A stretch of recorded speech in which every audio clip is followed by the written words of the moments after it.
pourrait dire de lui qu'il ne sait plus où il habite. Car à force de courir la Corse du Cap à Bonifacio, Jean-Nicolas Antoniotti a de quoi perdre le nord. Sa vie, il l'a construite comme les maisons qu'il imagine, avec des fondations solides et des fenêtres ouvertes vers l'avenir.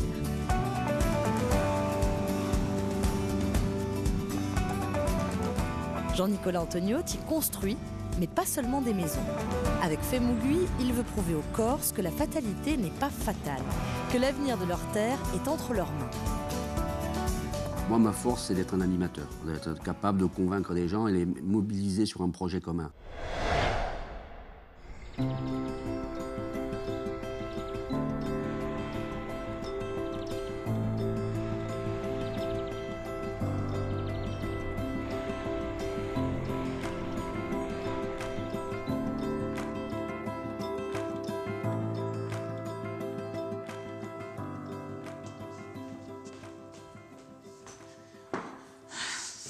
Bonjour Jean-Nicolas. Bonjour. Alors, c'est une maison ou un bureau ici? Les deux. C'est une maison qu'on a conçue pour présenter au Challenge d'innovation à Vienne en 2012. Et aujourd'hui, on l'utilise pour accueillir nos clients et pour héberger notre service commercial. Donc, j'ai un terrain qui bénéficie d'une charmante pente de 50%, qui est orientée nord. Est-ce qu'il est possible de construire, d'implanter une maison? Rassurez-vous, Marie, c'est la demande courante en Corse. Une maison, le rêve d'une vie. Mais si l'on y prend garde, c'est un beau miroir aux alouettes où l'on peut laisser une bonne poignée de plumes. Dans son entreprise, Jean-Nicolas Antoniotti délègue mais contrôle. Ce qu'on a, c'est qu'on a une planche inférieure. Vous l'avez le plan, voilà. On a cette planche inférieure-là, qui est très importante. Bon, là, effectivement, on peut stocker. Mais ce qui est important dans le projet, Erika, c'est faire l'analyse des volumes de terre. Hein. C'est pas la peine qu'on se tape des terrassements de folie. L'essentiel, c'est qu'on ait la voie qui accède de là, avec la bonne pente. Hein. Non, c'est un projet hyper intéressant, parce qu'en fait, il est très technique. Donc, il est pour nous. Face à l'île d'Elbe, cette maison vitrine veut montrer comment répondre aux défis liés à la réglementation thermique. Alors là, ce sont des panneaux qui vont être habillés. Habillés, donc on va pouvoir voir à travers et sans être vu de la rue. J'ai l'impression d'en bas, quand tu vas les voir, ça va faire comme des palissades de château fort où tu te cachais, tu sais, pour... Ah ouais, les créneaux. Hein, voilà. Ce qui est génial, c'est que ça coulisse voilà, comme ça, là, d'une main. Ouais. C'est fait pour se déplacer très simplement. Ouais. On peut même les déclipser. On peut en rajouter. On peut en rajouter si on le désire. J'en ai mis 3, mais tu peux en mettre 4. D'accord. Hein, voilà, donc on gère le vis-à-vis et puis on procure de l'ombre sur la terrasse si on le désire. Très important. Et on crée surtout de l'ambiance. Ouais. C'est ça qui est important. Tu vois ce que tu veux et tu éclipses ce que tu veux pas voir. Ça sera très beau fini avec l'habillage. J'adore.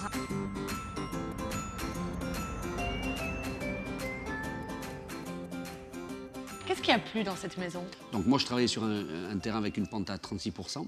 Donc c'est beaucoup? C'est énorme. C'est énorme. Sachant que nous, en Corse, on est allé jusqu'à des pentes à 50%. Hein.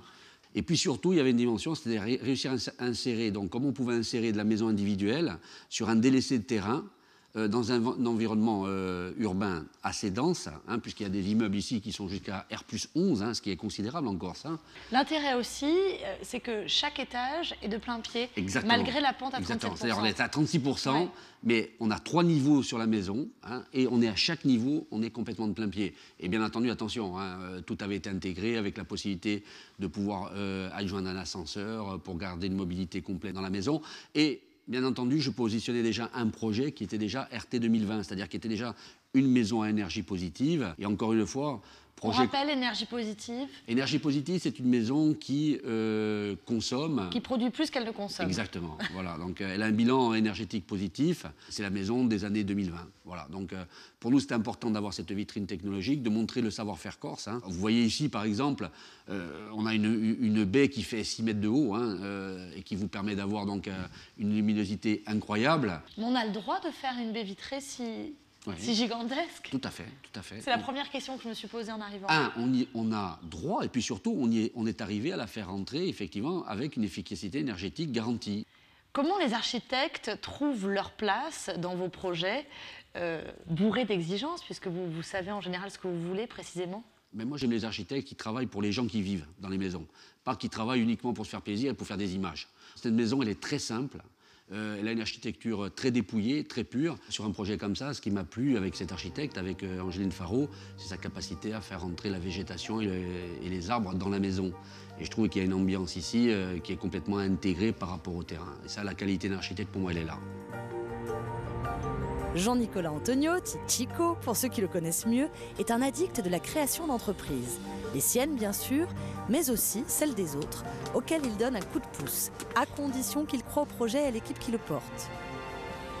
Jean-Nicolas, comment devient-on constructeur, bâtisseur? Par quel cursus passe-t-on? Alors, il y a plusieurs façons d'y arriver. Moi, j'ai pris la façon la plus structurée. Hein, donc, j'ai fait des études d'ingénieur en bâtiment, travaux publics, et effectivement, donc, ça m'a amené à découvrir ce monde-là, qui n'était pas un monde dans lequel j'avais évolué familialement. Donc, j'ai découvert ça et je m'en suis passionné. Premier boulot? Un premier boulot, donc j'ai travaillé donc, sur le continent. Après, je suis rentré très vite en Corse parce que c'était mon but. Hein, donc, j'ai pris la direction d'une société de construction. Et tout de suite, hein, au bout de 30 mois, je crée ma propre structure. Comment vous avez procédé? Et je me suis passionné par un secteur d'activité qui était la maison individuelle. Et ce marché de l'individuel, c'est celui qui me permettait finalement, avec un ticket faible en termes d'investissement, d'accéder à la capacité à être complètement indépendant. Et c'est ce que j'ai réussi à faire assez rapidement. Comment on convainc? Pour convaincre, déjà, il faut avoir des clients. Hein, il faut déjà avoir des clients qui vous font confiance. Et surtout, c'est un métier sur lequel il ne faut pas chercher à faire des feux de paille, hein, mais durer. Aujourd'hui, moi, j'ai à peu près 27 ans d'activité et à peu près 1 millier de maisons individuelles réalisées. Sur la route de Lise, où la Chico roule vers son enfance. Plus le paysage avance, plus il reprend son souffle. Il laisse tomber le portable et les discours sur l'économie. La première halte est symbolique, sous le buste de Pascal Paud. Un clin d'œil à son engagement nationaliste. Jeune militant, il a même goûté à la prison et ne s'en cache pas. Un place stratégique, dit Laurence. Nous sommes au centre du centre. Là, vous avez joué pas mal. Ah là, on a tout fait ici. D'ailleurs, là, c'est une frontière, Marie. Hein. Là, on est à la frontière de la ville vieille. Ville vieille et Villeneuve. Il y avait 2 bandes. 2 bandes, oui. Et vous étiez chef de bande? Oui, mais pendant une période importante, oui. De la vieille ville? Vieille ville, bien sûr. Et on gagnait toujours hein, sur eux. Hein. Au foot, en tout. Construction de cabanes aussi? De cabanes aussi. Ah. Là, au couvent d'Ivrade, hein, donc on avait nos espaces où on faisait les concours de cabanes. C'est là où j'ai appris à être constructeur. Mais c'est vrai, n'empêche. La vocation, elle est venue. C'est là. drôle, c'est drôle. Ouais, tout est venu à Île-Rousse. Allez, on se balade.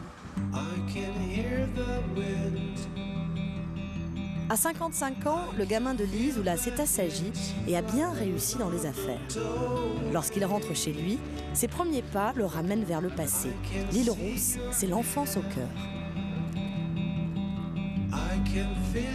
Mais il ne faut pas tout bâtir sur la nostalgie, car la Corse a aussi besoin d'avancer. Là, on s'approche du marché. Ouais, c'est un endroit pour moi très important. Déjà pour tous les Île-Roussiens. Hein, Oui, bien sûr. Et surtout, c'est un endroit où ma mère a passé beaucoup de moments, puisqu'elle était commerçante sur le marché. Jusqu'en 2008. C'était une figure, alors, d'Île-Rousse. Ouais, elle a fini même présidente des commerçants. Donc, elle aimait beaucoup les gens, quoi, en fait. Hein. Et Du coup, très jeune, tu grandis seul, là. À moi, dans les rues, ici. Hein. Donc, avec un short et pieds nus. Hein. Le top. Mais à quel âge, très vite? Ah, On se baignait seul. Seul? Ouais. Ah, et moi, je commençais à me baigner seul, je devais avoir à peu près, allez, à 6 ans. Ouais. Et d'ailleurs, c'est pour voir si on s'était baigné, parce qu'on était interdit de baignade, parce qu'ils avaient peur qu'on se noie. Qu'est-ce qu'ils faisaient? Pour savoir si on s'était baigné, ce qu'ils faisaient. Ils arrivaient, ils nous léchaient, pour savoir si on était salés.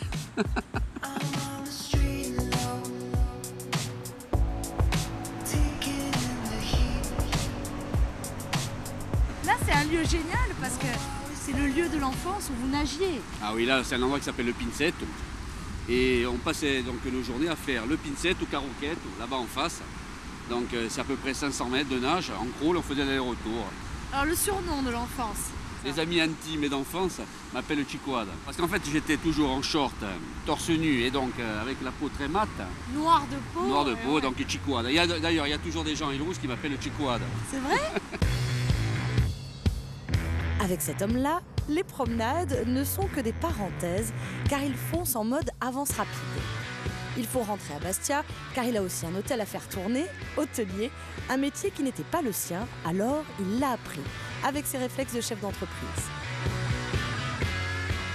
Puis alors, donc, qui m'ont contacté aujourd'hui pour me signaler une erreur venant d'une de nos bornes au 3e étage. Et apparemment, la borne ne fonctionne plus, vont nous renvoyer un nouveau modèle. Donc il faut vraiment le rétablir, il ne faut pas qu'on ait le moins de problèmes. Quoi. Bonjour, je vous surprends en pleine réunion. Alors, vous êtes aussi hôtelier? Eh oui, oui, effectivement. C'est l'homme multicasquette. Non, mais il y a un fil conducteur. Hein. Alors... Avant de l'exploiter, l'hôtel, je l'ai surtout construit. Avec mon ami associé Bernard Faro, notre métier avant tout, c'est d'être des constructeurs et des promoteurs. Donc vous êtes constructeur avant d'être hôtelier? Surtout, bien sûr. Ouais. On est tombé hôtelier un peu par hasard, hein, parce qu'effectivement, on aimait construire et on a eu envie de se construire un hôtel. De quoi vous parlez là dans ce genre de briefing? Et bien là, donc, on fait le point un peu de l'activité globale et tout. Et puis là, nous, très important, par exemple, là, on parlait d'informatique, on parlait d'Internet. Quand on fait des études, par exemple, de demande client, hein, au niveau qualité, c'est plus important aujourd'hui pratiquement que le bain et que la douche. Parce que s'ils n'ont pas le wifi, là, ils peuvent admettre de ne pas se laver, mais ils ne peuvent pas admettre de ne pas bien se connecter. Voilà un peu nos problématiques quotidiennes, hein, sur un établissement comme ça. Un hôtel à Bastia, un autre à Ajaccio, et encore des idées plein les cartons. Avec ses associés ajacciens, il vient de recevoir un écolabel. Les prix, il aime en recevoir et en distribuer, parce que la reconnaissance est un soutien. Dans cette logique, il fut parmi les fondateurs de la société de capital risque Faimogui en 1992. Vous êtes le président de Faimogui. Ça a démarré quand, cette entreprise? Ça a démarré en 1990. Ça faisait déjà 3 ans que j'avais fait ma propre entreprise. C'est quoi exactement Faimogui? Quelle est la différence avec une banque traditionnelle? Alors une banque, elle vous prête de l'argent, elle vous loue de l'argent. Une société à capital risque, elle ne vous loue pas d'argent. Elle s'associe avec vous dans le capital, c'est un actionnaire. C'est un actionnaire, et un actionnaire, il joue son rôle. Il apporte à la fois de l'argent et il apporte du relationnel, du réseau, des idées, de la compétence. C'est ça qui est important. Et Faimogui, c'est un actionnaire qui a 2200 actionnaires. C'est-à-dire que quand Faimogui rentre dans une entreprise, c'est 2200 familles corses qui rentrent dans cette entreprise-là. Et ça donne un enracinement à l'entreprise immédiat dans son environnement. Quels sont les critères pour séduire Faimogui? Moi, je pense qu'il faut avoir un vrai projet entrepreneurial, donc, et puis une capacité à le mener.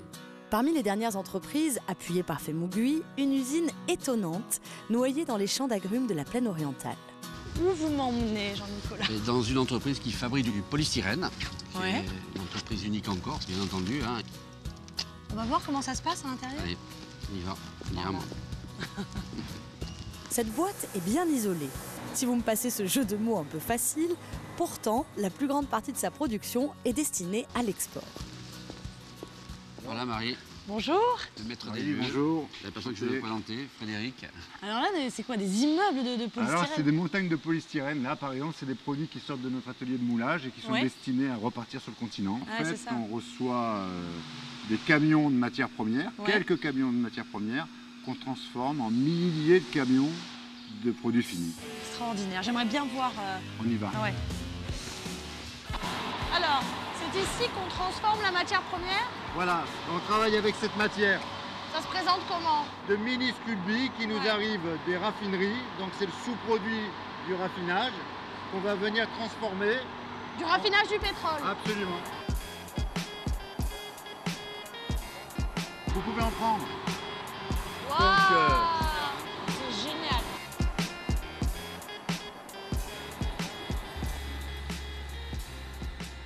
Alors, comment ça fonctionne? Alors, là, on est devant une machine qui découpe les plaques de polystyrène. Ça fume parce qu'en fait, ce sont des fils qui sont à environ 350 degrés en termes de température. Eh ben, on a réinventé en Corse la machine à... C'est vous, le fil à couper Oui. le beurre. C'est Frédéric.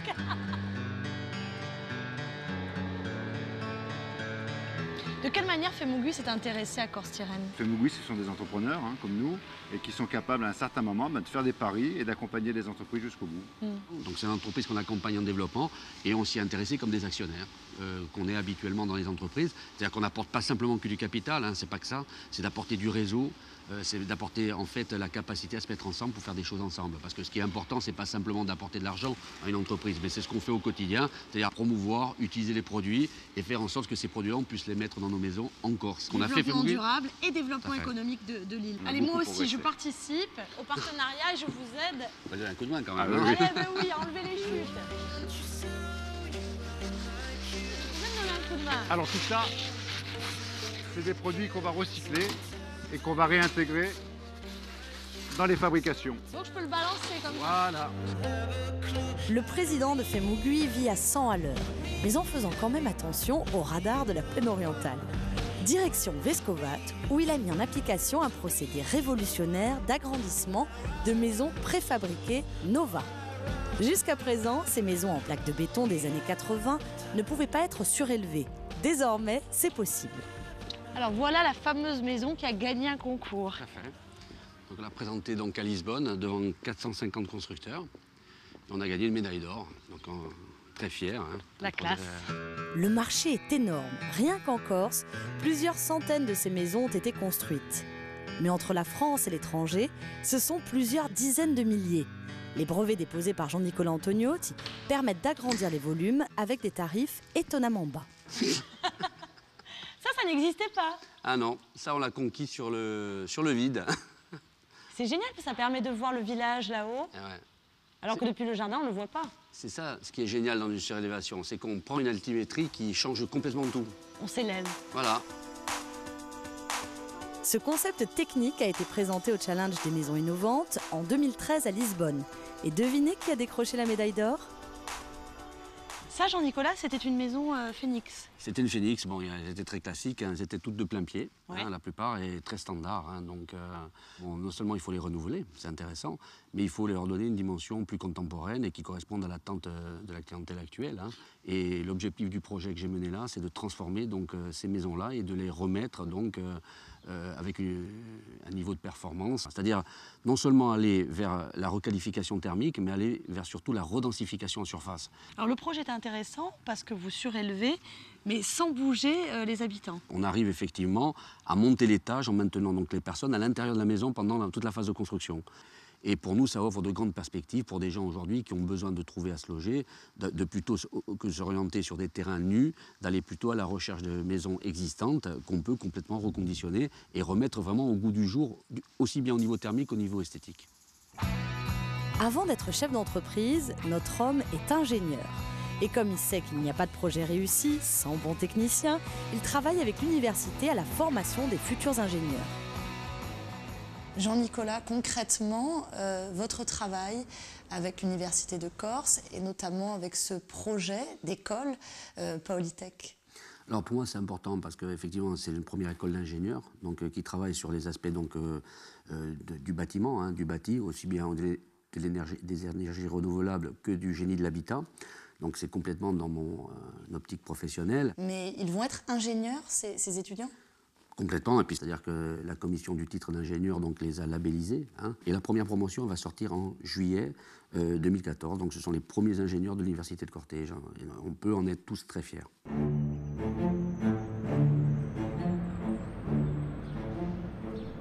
Au travail, comme à la maison, Jean-Nicolas Antoniotti a toujours le nez dans le guidon de l'économie. Et ce n'est pas un hasard si l'on retrouve parmi ses amis le couple Ciel-Élie, Dominique et Armel, les fondateurs de la Piètre. Bonsoir. Alors, Marie, Mel, Aline. Alors ça, ce sont vos amis.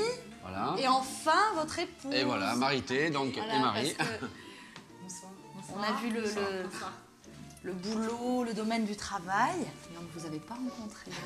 Et mon amie, donc Marilyn Léonetti, qui est chanteuse d'opéra. Ma grande frustration, c'est d'avoir été nul en chant, moi. C'est le nouvel Alania, c'est sûr.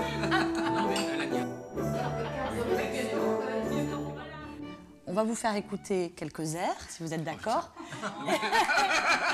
Et on va vérifier, en effet, cette passion commune que vous partagez. On n'est pas d'accord.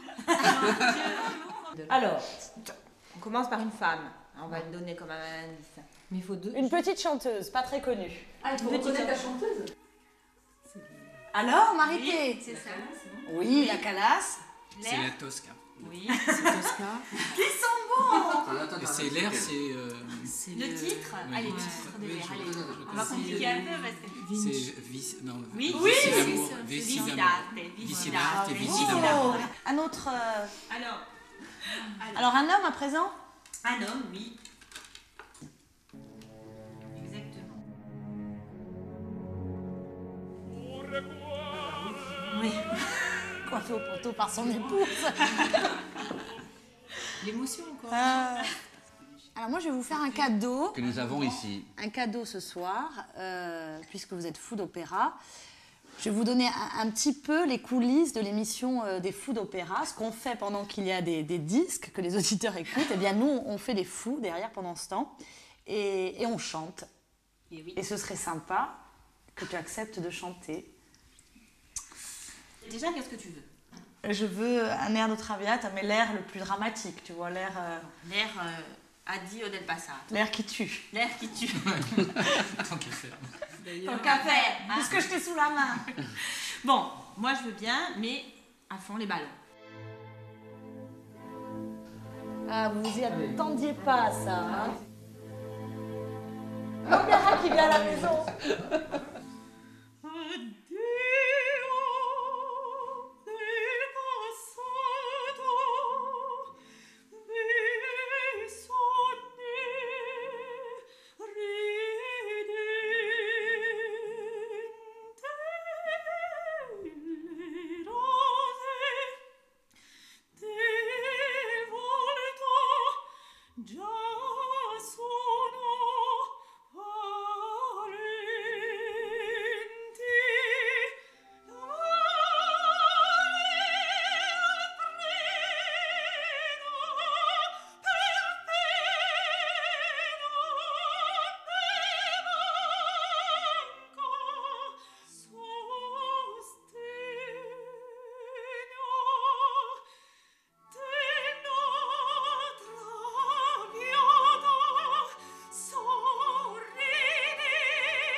Là, elle vous a fait un joli cadeau. Hein. C'est géant. Allez, à Zaloude. À l'opéra. Chico est un zidelo di l'isola, mais c'est à Monticello qu'il veut bâtir la propriété familiale de ses vieux jours. C'est ici alors, le fameux terrain et la fameuse maison. Ouais, belle, hein? C'est une maison neuve. Oui, elle a été faite en 77 avec un artisan en pierre exceptionnel hein, et un architecte qui a su mettre en scène ça de manière magnifique. Et c'est pensé sous la forme d'un paillage, en fait. Tout à fait, c'est la réplique d'un palier corse, hein, donc avec exactement une bonne volumétrie et surtout donc, une très très bonne implantation sur le terrain. Et puis un respect des arbres, des oliviers. De l'ensemble de l'environnement. Et sur 360 degrés, on n'a pas une habitation visible en dehors du village et de la mer. Ce domaine est à l'image de son enracinement à la terre, une porte entre un passé qu'il ne faut pas oublier et l'avenir qu'il ne faut pas rater. Alors là, qu'est-ce qu'on a trouvé? Et là, on a fait des fouilles archéologiques préventives hein, avant d'occuper ce site, nous. Hein. Donc c'est une obligation qu'on a hein, par arrêté préfectoral. Et ça, c'est extraordinaire parce que bon, là, c'est une poterie. Pour moi, c'est des cailloux, ça. Hein. Ça vient du paléaorbe. C'est un éclat, ça? C'est un éclat donc de fabrication probablement d'une arme. Là, on voit bien que c'est poli, qu'il y a du travail. Alors Isabelle, pourquoi Isabelle?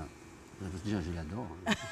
Parce que je l'aime. Et puis, donc, ce qu'elle fait à Salecce, c'est extraordinaire. À Salecce, il devait y avoir un lotissement de 220 lots. Et elle a fait le parc magnifique de Salecce pour tout le monde.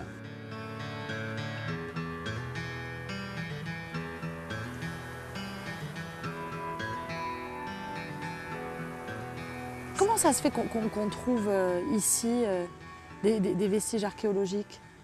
Alors là, on est tout à côté d'un village qui a été fouillé l'année dernière en fouille préventive également. Un gros village néolithique qui est assez extraordinaire parce que quelque chose de très rare, il est intact. Moi, ce que j'ai appris là, surtout, c'est que ces gens qui vivaient il y a 5000 ans, ils vivaient exactement comme mon grand-père il y a 50 ans. Ça, c'est extraordinaire. Ils vivaient de la même façon. Ils plantaient pratiquement les mêmes plantes, hein, le blé déjà. Hein. Il y avait déjà du blé. Ils élevaient les mêmes animaux et consommaient de la même façon. C'est extraordinaire. Enfin, Donc voilà, Isabelle, dans certains on est lieux, sûr on d'avoir trouvait la 7000 même ans. chose. Hein, Au c'est moins. extraordinaire.